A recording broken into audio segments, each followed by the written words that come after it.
بتایا گیا ہے کہ جنرل باجوہ نے میرے بارے میں بیان دیا ہے، میں نے کبھی بھی ان سے علیحدہ اور تنہائی میں ملاقات نہیں کی اور عمران خان کے خلاف کبھی کوئی بات نہیں کی۔ میں نسلی اور اصلی ہوں۔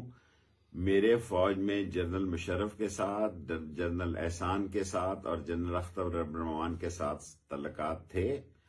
اور جب میں وزیر داخلہ تھے تو موجودہ ڈی جی آئی اور ڈی جی آئی ندیم صاحب اور جنرل فیض سے تعلق تھے سرکاری کاموں کے سلسلے میں۔ میں واضح کر دینا چاہتا ہوں، میں نسلی اور اصلی ہوں، عمران خان کے ساتھ کھڑا ہوں، کل اس کے جلسے میں شریک ہوں گا،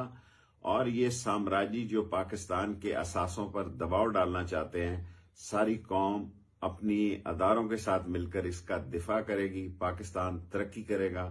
اور میں یہ بات بڑے واضح طور پر کہہ سکتا ہوں کہ جیل میرا سسرال ہے، میں اس سے کبھی نہیں گھبرایا، اور میں نے ایک خط لکھا ہے کہ مجھے 27 تاریخ کے بعد میری جان کو بھی خطرہ ہے 9 افراد سے، کیونکہ میرا پیچھا کیا جاتا ہے، اور یہ میں نے تحریر لکھ کر چھوڑ دی ہے تاکہ اگر میری ذات کو کوئی نقصان پہنچے تو ان 9 لوگوں کو قابل تفتیش کیا جائے۔ پاکستان زندہ باد۔ بتایا گیا ہے کہ جنرل باجوہ نے میرے بارے میں بیان دیا ہے، میں نے کبھی بھی ان سے علیحدہ اور تنہائی میں ملاقات نہیں کی اور عمران خان کے خلاف کبھی کوئی بات نہیں کی۔ میں نسلی اور اصلی ہوں۔ میرے فوج میں جنرل مشرف کے ساتھ، جنرل احسان کے ساتھ اور جنرل اختر ابراہیم کے ساتھ تعلقات تھے، اور جب میں وزیر داخلہ تھے تو موجودہ ڈی جی آئی اور ڈی جی آئی ندیم صاحب اور جنرل فیض سے تعلق تھے سرکاری کاموں کے سلسلے میں۔